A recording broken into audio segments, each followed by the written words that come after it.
Hello students and welcome again to my channel. So students ਅਸੀਂ 3rd unit ਦੇ first chapter ਨੂੰ ਕਰ ਰਹੇ ਹਾਂ। ਸੋ ਇਹਦਾ ਨੈਕਸਟ ਟੌਪਿਕ ਆਪਣੇ ਕੋ ਹੈਗਾ ਆ force on A charge moving in magnetic field. So charge ਜਿਹੜਾ ਮੂਵ ਕਰਦਾ ਪਿਆ ਮੈਗਨੈਟਿਕ ਫੀਲਡ ਦੇ ਵਿੱਚ ਉਹਦੇ ਉੱਤੇ ਕਿੰਨੀ ਫੋਰਸ ਲੱਗ ਰਹੀ ਆ ਉਹਦਾ ਅੱਜ ਆਪਾਂ ਐਕਸਪ੍ਰੈਸ਼ਨ ਕੈਲਕੂਲੇਟ ਕਰਨਾ ਆ। ਔਰ ਜਿਹੜੀ ਉਹ ਫੋਰਸ ਲੱਗਦੀ ਆ ਉਹਨੂੰ ਆਪਾਂ ਕੀ ਕਹਿੰਦੇ ਆ ਮੈਗਨੈਟਿਕ ਲੋਰੈਂਟਜ਼ ਫੋਰਸ ਕਹਿੰਦੇ ਆ ਔਰ ਸਿੰਪਲੀ ਮੈਗਨੈਟਿਕ ਫੋਰਸ ਵੀ ਕਹਿ ਦਿੰਦੇ ਆ। ਠੀਕ ਹੈ ਸਟੂਡੈਂਟਸ। ਸੋ ਇਹਨੂੰ ਐਕਸਪ੍ਰੈਸ਼ਨ ਨੂੰ ਕਰਨ ਤੋਂ ਪਹਿਲਾਂ ਆਪਾਂ ਨੂੰ ਮੈਗਨੈਟਿਕ ਫੀਲਡ ਦੇ ਬਾਰੇ ਪਤਾ ਹੋਣਾ ਚਾਹੀਦਾ ਕਿ ਮੈਗਨੈਟਿਕ ਫੀਲਡ ਕੀ ਹੁੰਦਾ ਆ। So magnetic field is the space or the region around the magnet or the current carrying conductor within which its magnetic effect can be experienced or can be felt। ठीक है students.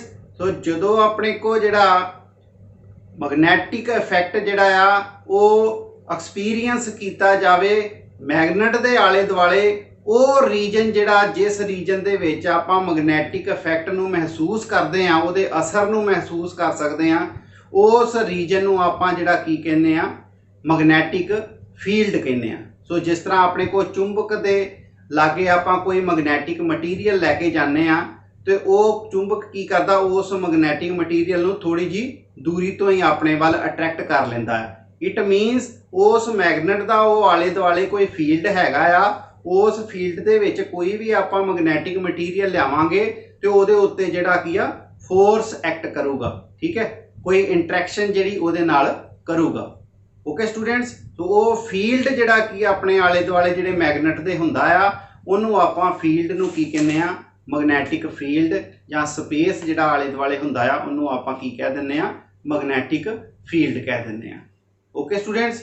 हुण इहदे विच अपने को suppose कर लो भी आ अपने को चार्ज प्लस क्यू चार्ज आ ये किन्नी वेलोसिटी दे नाल मूव कर रहा आ v वेलोसिटी दे नाल मूव कर रहा आ एक्स जैड प्लेन दे विच। ठीक है, x axis uh Z axis uh.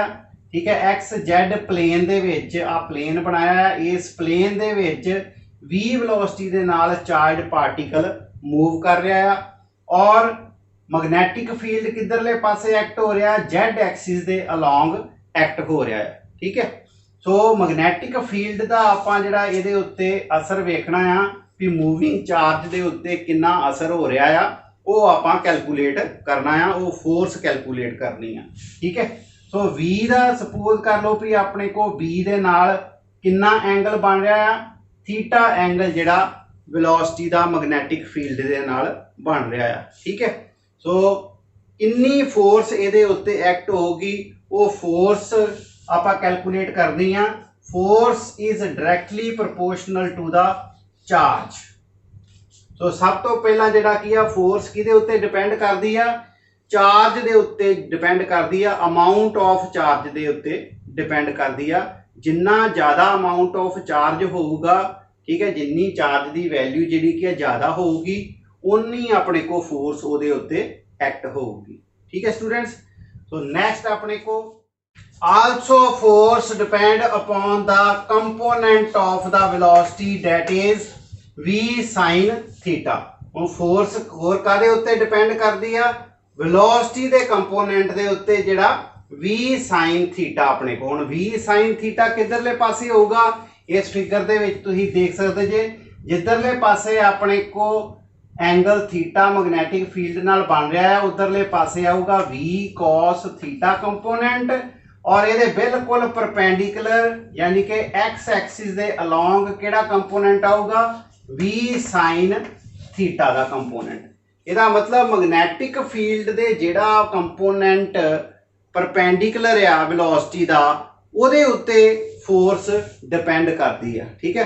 So force is directly proportional to v sin theta आऊगा। ठीक है।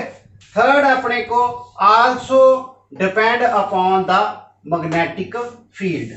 सो जिस मैगनैटिक फील्ड दे विच आपां चार्ज नूं मूव करा रहे हैं उस मैगनैटिक फील्ड की स्ट्रैंथ के उत्ते भी डिपेंड करती आ फोर्स।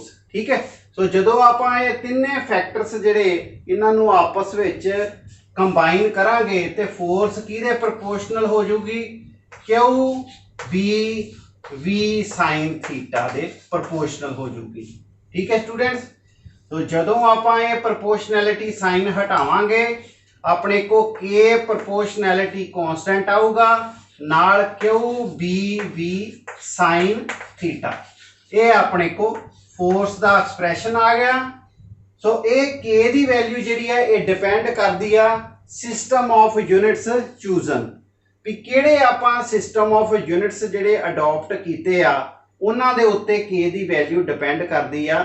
ਜੇ ਆਪਾਂ ਐਸਆਈ ਸਿਸਟਮ ਜੇ ਚੂਜ਼ ਕਰਦੇ ਆ ਸਾਰੀਆਂ ਜਿੰਨੀਆਂ ਵੀ ਕੁਆਂਟੀਟੀਜ਼ ਅੱਗੇ ਹੈਗੀਆਂ ਆ ਇਹਨਾਂ ਨੂੰ ਐਸਆਈ ਸਿਸਟਮ ਦੇ ਵਿੱਚ ਮੈਜ਼ਰ ਕਰਦੇ ਆ ਤੇ ਫਿਰ ਸਾਨੂੰ ਪਤਾ ਲੱਗਾ ਕਿ ਕੇ ਦੀ ਵੈਲਿਊ ਜਿਹੜੀ ਆ ਉਹ 1 ਦੇ ਬਰਾਬਰ ਹੁੰਦੀ ਆ। ਠੀਕ ਹੈ। ਸੋ ਐਸਆਈ ਯੂਨਿਟਸ ਦੇ ਵਿੱਚ ਜਦੋਂ ਆਪਾਂ ਸਾਰੀਆਂ ਕੁਆਂਟੀਟੀਜ਼ ਨੂੰ ਮੈਜ਼ਰ ਕਰਦੇ ਆ ਤੇ ਫਿਰ ਕੇ ਦੀ ਵੈਲਿਊ ਕਿਹਦੇ ਬਰਾਬਰ ਆਉਂਦੀ ਆ, 1 ਦੇ ਬਰਾਬਰ ਆਉਂਦੀ ਆ ਐਕਸਪੈਰੀਮੈਂਟਲੀ। ਸੋ ਉਦੋਂ ਆਪਣੇ ਕੋ ਫਿਰ ਫੋਰਸ ਕਿਹਦੇ ਬਰਾਬਰ ਹੋ ਜੂਗੀ, ਸੋ ਮੈਗਨੈਟਿਕ ਲੋਰੈਂਸ ਫੋਰਸ ਕਿਹਦੇ ਬਰਾਬਰ ਆ ਜੂਗੀ, ਕੇ ਦੀ ਵੈਲਿਊ 1 ਹੋਗੀ ਇੰਟੂ ਕਿਊ ਬੀ ਵੀ ਸਾइन थीटा। ਠੀਕ ਹੈ ਸਟੂਡੈਂਟਸ। ਸੋ ਇਹ ਆਪਣੇ ਕੋ ਐਕਸਪ੍ਰੈਸ਼ਨ ਆ ਗਿਆ ਮੈਗਨੈਟਿਕ ਲੋਰੈਂਸ ਫੋਰਸ ਦਾ ਕਿਹਦੇ ਬਰਾਬਰ, ਕਿਊ ਬੀ ਵੀ ਸਾइन थीटा ਦੇ ਬਰਾਬਰ। ਠੀਕ ਹੈ। ਸੋ ਇਹਨੂੰ ਜੇ ਆਪਾਂ ਵੈਕਟਰ ਫਾਰਮ ਦੇ ਵਿੱਚ ਲਿਖਣਾ ਹੋਵੇ, in vector form this expression can be written as f vector is equal to q v cross b ਆਊਗਾ, v cross b। ਸੋ क्रॉस ਇੱਥੇ ਆਪਣੇ ਕੋ ਸਾइन ਹੈ ਨਾ, ਇਟ ਮੀਨਸ ਇਹ ਆਪਣੇ ਕੋ ਕੀ ਬਣੂਗਾ, क्रॉस प्रोडक्ट ਬਣੂਗਾ। ਠੀਕ ਹੈ। ਜੇ cos ਹੁੰਦਾ ਤਾਂ ਫਿਰ ਆਪਣੇ ਕੋ ਡਾਟ प्रोडक्ट ਹੋਣਾ ਸੀ, ਪਰ ਹੁਣ साइन ਆ ਇਸ ਕਰਕੇ ਇਹ ਕੀ ਬਣੂਗਾ, क्रॉस प्रोडक्ट ਬਣੂਗਾ। ਠੀਕ ਸਟੂਡੈਂਟਸ। ਸੋ ਇੱਥੋਂ ਆਪਣੇ ਕੋ ਵੈਕਟਰ ਫਾਰਮ ਤੋਂ ਅਸੀਂ ਅੰਦਾਜ਼ਾ ਲਗਾ ਸਕਦੇ ਹਾਂ ਕਿ ਫੋਰਸ ਦੀ ਡਾਇਰੈਕਸ਼ਨ ਕਿੱਧਰਲੇ ਪਾਸੇ ਹੋਊਗੀ। ਹੁਣ ਫੋਰਸ ਦੀ ਡਾਇਰੈਕਸ਼ਨ ਜਿਹੜੀ ਪਤਾ ਕਰਨ ਦੇ ਲਈ ਆਪਾਂ ਰਾਈਟ ਹੈਂਡ ਥੰਬ ਰੂਲ ਦਾ ਜਿਹੜਾ ਇਸਤੇਮਾਲ ਕਰਦੇ ਹਾਂ। ਸੋ ਫੋਰਸ ਕਾਦੇ ਉੱਤੇ ਡਿਪੈਂਡ ਕਰਦੀ ਪਈ ਆ, v क्रॉस b ਦੇ ਉੱਤੇ। ਸੋ क्रॉस b ਦਾ ਮਤਲਬ ਵੀ ਆਪਾਂ ਆਪਣੀਆਂ ਫਿੰਗਰਸ ਨੂੰ ਕ੍ਰੋਸ ਕਰਨਾ ਆ v ਤੋਂ b ਵਾਲੇ ਪਾਸੇ ਨੂੰ। ਠੀਕ ਹੈ। ਹੁਣ ਵੈਲੋਸਿਟੀ ਕਿੱਧਰਲੇ ਪਾਸੇ ਆ, ਇਧਰਲੇ ਪਾਸੇ ਆ। ਠੀਕ ਹੈ। ਤੇ b ਕਿੱਧਰਲੇ ਪਾਸੇ ਆ, ਇਧਰਲੇ ਪਾਸੇ। ਸੋ v ਤੋਂ b ਵੱਲ ਆਪਣੀਆਂ ਫਿੰਗਰਸ ਨੂੰ ਕਰਲ ਕਰਾਂਗੇ ਤੇ ਆਪਣੇ ਕੋ ਜਿਹੜੀ ਆ ਫੋਰਸ ਕਿੱਧਰਲੇ ਪਾਸੇ ਲੱਗੂਗੀ, y ਐਕਸਿਸ ਦੇ ਅਲੋਂਗ ਲੱਗੂਗੀ। ਠੀਕ ਹੈ ਸਟੂਡੈਂਟਸ। ਸੋ ਇਹ ਆਪਣੇ ਕੋ y ਐਕਸਿਸ ਦੇ ਅਲੋਂਗ ਜਿਹੜੀ ਆ ਫੋਰਸ ਲੱਗੂਗੀ। ਜਿਹੜਾ v ਤੇ b ਦਾ ਜਿਹੜਾ ਪਲੇਨ ਬਣੂਗਾ, ਯਾਨੀ ਕਿ ਆ ਜਿਹੜਾ ਆਪਣੇ ਕੋ xz ਪਲੇਨ ਬਣਦਾ ਪਿਆ ਆ ਇਸ ਤਰ੍ਹਾਂ, ਇਹਦੇ ਬਿਲਕੁਲ ਪਰਪੈਂਡੀਕੂਲਰ ਹੋਊਗੀ ਫੋਰਸ। ਠੀਕ ਹੈ। v क्रॉस b ਦਾ ਮਤਲਬ ਕੀ ਆ ਵੀ v ਤੇ b ਦਾ ਪਲੇਨ ਬਣ ਗਿਆ। ਠੀਕ। ਸੋ ਜਿਹੜਾ ਪਲੇਨ ਹੋਊਗਾ ਉਹਦੇ ਬਿਲਕੁਲ ਪਰਪੈਂਡੀਕੂਲਰ ਡਾਇਰੈਕਸ਼ਨ ਜਿਹੜੀ ਆ ਆਪਣੇ ਕੋ ਫੋਰਸ ਦੀ ਹੋਊਗੀ। v ਤੇ b ਦੇ ਪਲੇਨ ਦੇ ਪਰਪੈਂਡੀਕੂਲਰ ਡਾਇਰੈਕਸ਼ਨ ਹੋਊਗੀ ਕਿਹਦੀ, ਫੋਰਸ ਦੀ। ਠੀਕ ਹੈ ਸਟੂਡੈਂਟਸ। ਸੋ ਫੋਰਸ ਫਿਰ ਕਿੱਧਰਲੇ ਪਾਸੇ ਆ ਗਈ, ਅਲੋਂਗ y ਐਕਸਿਸ ਆ ਗਈ, ਕਿਉਂਕਿ ਐਸ ਪਲੇਨ ਦੇ xz ਪਲੇਨ ਦੇ ਪਰਪੈਂਡੀਕੂਲਰ ਕਿਹੜੀ ਐਕਸਿਸ ਆ, y ਐਕਸਿਸ ਆ। ਸੋ ਉਧਰਲੇ ਪਾਸੇ ਆਪਣੇ ਕੋ ਫੋਰਸ ਐਕਟ ਕਰੂਗੀ। ਠੀਕ ਹੈ ਸਟੂਡੈਂਟਸ, ਸਮਝ ਲੱਗ ਗਈ। ਸੋ ਇਹ ਆਪਣੇ ਕੋ ਮੈਗਨੈਟਿਕ ਲੋਰੈਂਸ ਫੋਰਸ ਦਾ ਐਕਸਪ੍ਰੈਸ਼ਨ ਆ ਜਾਂਦਾ ਹੈ। ਹੁਣ ਆਪਾਂ ਇਸ ਐਕਸਪ੍ਰੈਸ਼ਨ ਦੀ ਮਦਦ ਦੇ ਨਾਲ ਆਪਾਂ ਮੈਗਨੈਟਿਕ ਫੀਲਡ ਦੀ ਡੈਫੀਨੇਸ਼ਨ ਜਿਹੜੀ ਉਹ ਕੈਲਕੂਲੇਟ ਕਰਾਂਗੇ ਇਨ terms of force acting on the charge. Magnetic field ਦੀ ਜਿਹੜੀ ਆ ਡੈਫੀਨੇਸ਼ਨ ਉਹ ਤਿਆਰ ਕਰਾਂਗੇ ਇਨ terms of force acting on the charge. So next students heading ਪਾਓ ਆਪਣੇ ਕੋ definition of magnetic field. definition of magnetic field। ਹੁਣ ਆਪਾਂ ਕੈਲਕੂਲੇਟ ਕੀਤਾ ਕਿ ਫੋਰਸ ਜਿਹੜੀ ਆ ਮੂਵਿੰਗ ਚਾਰਜ ਦੇ ਉੱਤੇ ਕਿੰਨੀ ਐਕਟ ਹੁੰਦੀ ਆ, F = Q B V sin theta ਦੇ ਬਰਾਬਰ। ਠੀਕ ਹੈ ਸਟੂਡੈਂਟਸ। ਹੁਣ Q ਜੇ ਸਪੋਜ਼ ਕਰ ਲਓ ਯੂਨਿਟ ਦੇ ਬਰਾਬਰ ਹੋਵੇ ਤੇ ਵੈਲੋਸਿਟੀ ਜਿਹੜੀ ਆ ਉਹ ਵੀ ਯੂਨਿਟ ਦੇ ਬਰਾਬਰ ਹੋਵੇ और साइन थीटा की वैल्यू भी जी एक दे बराबर होवे, इट मीनस साइन थीटा की वैल्यू अपने को एक दे बराबर कदों होंदी है जदों एंगल कितना होवे 90 डिग्री का।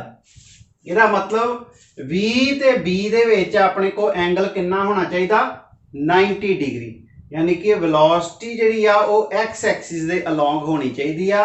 सो जेड एक्सिस दे नाल फिर की बनाऊगी 90 डिग्री का एंगल बनाऊगी। ठीक है, सो एंगल कितना आ गया 90 डिग्री।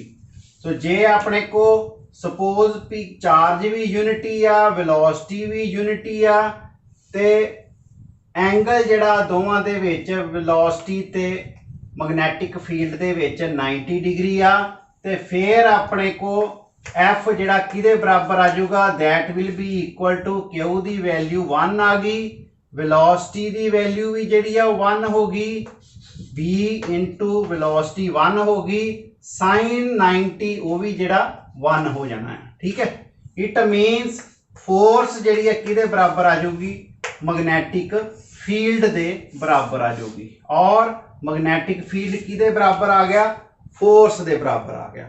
ठीक है, so magnetic field at a point may be defined as the force experienced by the unit charge moving with unit velocity at an angle right angle to the direction of the magnetic field।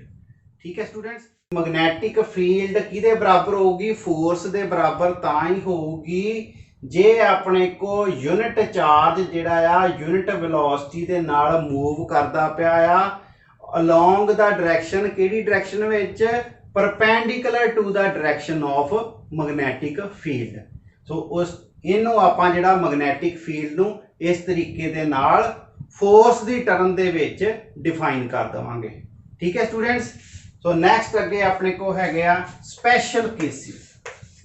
Special cases,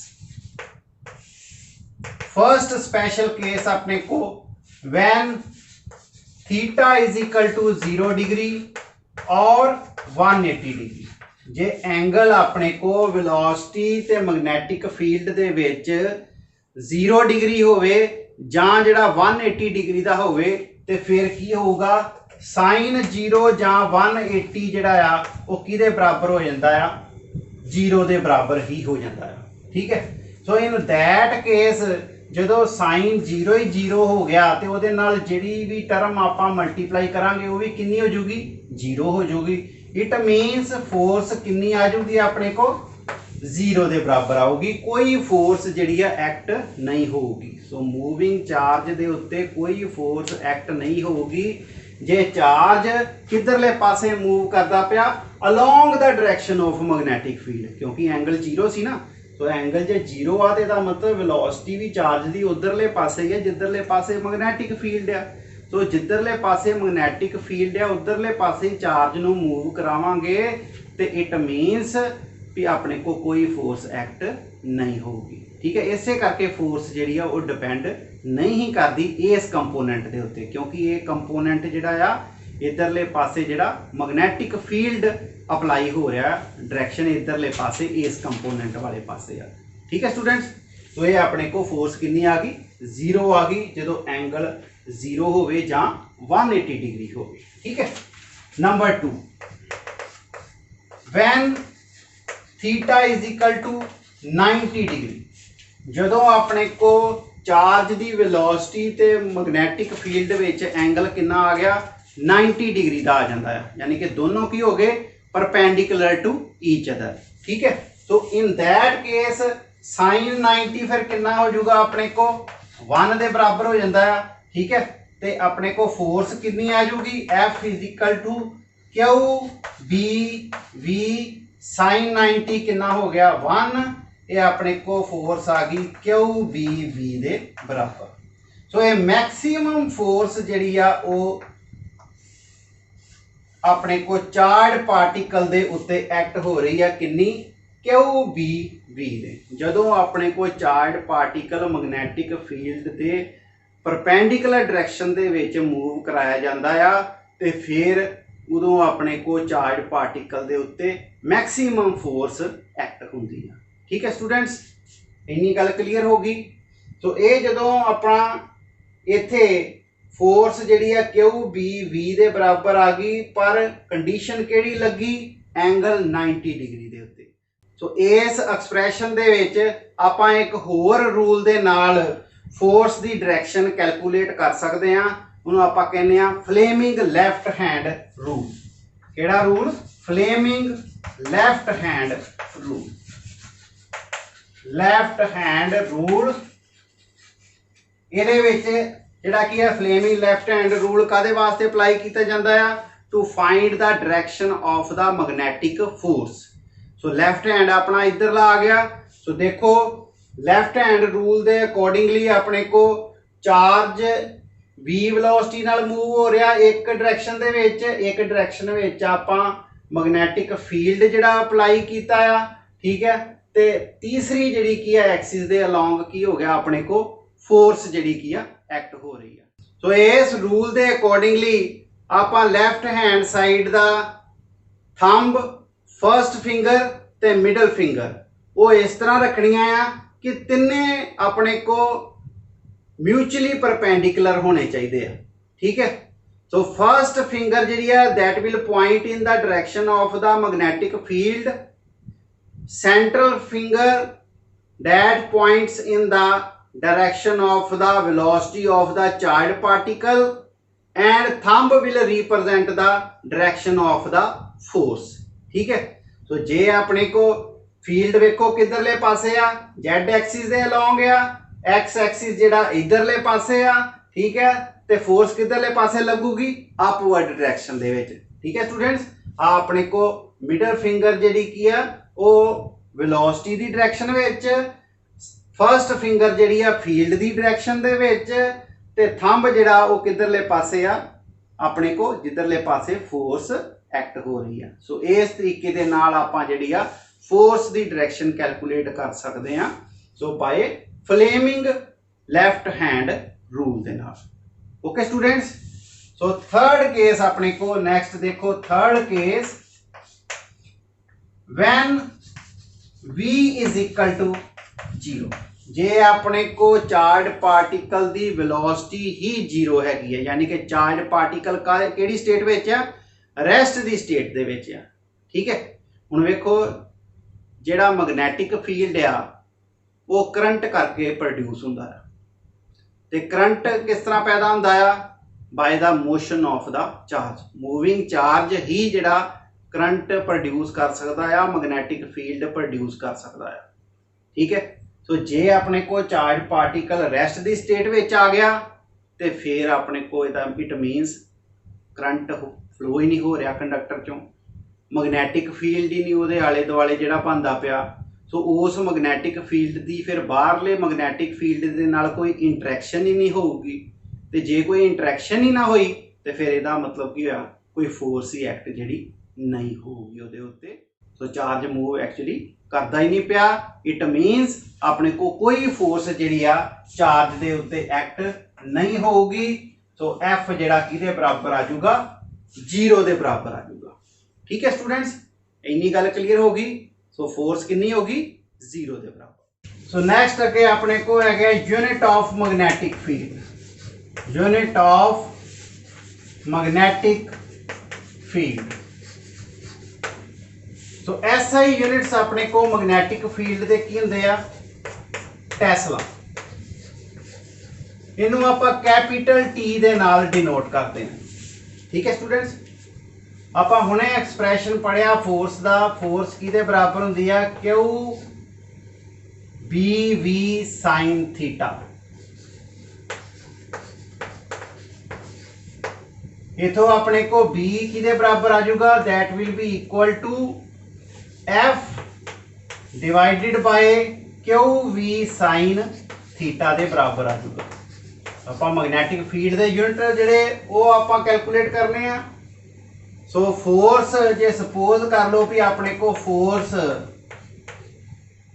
charge particle दे उत्ते कितनी act हो रही है, 1 newton दी। Charge कितना आ, 1 coulomb दा। किन्नी velocity दे नाल वो move कर रहा है 1 मीटर पर सैकेंड दी वेलोसिटी नाल, केड़ी डायरैक्शन विच 90 डिग्री दी डायरैक्शन विच मैग्नैटिक फील्ड तो। ठीक है, ओके स्टूडेंट्स। जदों ये आपां इत्थे वैल्यूज जिहड़ियां सबस्टिट्यूट करांगे ते अपने को मैग्नैटिक फील्ड किहदे बराबर आ जाऊगा, B इज इक्वल टू, ठीक है, फोर्स जिहड़ी आ 1 न्यूटन दी divided by charge 1 coulomb into velocity 1 metre per second into sine 90। Sine 90 कितना हो गया, 1 हो गया। ठीक है, तो उदों अपने को जिहड़ा मैग्नैटिक फील्ड आ वो किहदे बराबर आऊगा, 1 टेस्ला दे बराबर आ जाऊगा। ठीक है स्टूडेंट्स, उदों अपने को मैग्नैटिक फील्ड किहदे बराबर आ जाऊगा, 1 टेस्ला दे बराबर आ जाऊगा। जदों आ सारियां क्वांटिटीज़ नूं आपां SI सिस्टम दे विच मैजर करते हैं तो उदों अपने को मैग्नैटिक फील्ड दे SI यूनिट जिहड़े की आपां लवांगे 1 टेस्ला। ठीक है, so magnetic field at a point is said to be 1 Tesla if 1 coulomb of the charge moving in a direction perpendicular to the direction of magnetic field with velocity of 1 meter per second experience a force of 1 Newton। सो जदों अपने को 1 coulomb का charge मैग्नैटिक field के perpendicularly 1 metre पर second की velocity के नाल move करता है, किन्नी फोर्स एक्सपीरियंस करूगा, 1 न्यूटन की फोर्स जदों एक्सपीरियंस करूगा तो उदों आपां कहांगे भी मैग्नैटिक फील्ड उहदे उत्ते किन्ना एक्ट हो रहा सी, 1 टेस्ला का। ठीक है स्टूडेंट्स, समझ लग गई डेफिनेशन। तो ये अपने को 1 टेस्ला जिहड़ा वो किहदे बराबर आ जाऊगा, 1 tesla is equal to 1 newton per coulomb per metre second. ठीक है, सो ये अपने को 1 टेस्ला किहदे बराबर आ गया, 1 newton per coulomb per metre second दे बराबर आ जाएगा। ओके स्टूडेंट्स, नेक्स्ट अपने को dimensional formula of magnetic field. Dimensional formula of magnetic field. Magnetic field का डायमेंशनल फॉर्मूला की बनूगा, देखो यूनिट से अपने को यूनिट्स तो आपां जिहड़ा डायमेंशनस जिहड़ियां मैग्नेटिक फील्ड दियां वो कैलकुलेट कर लेनियां।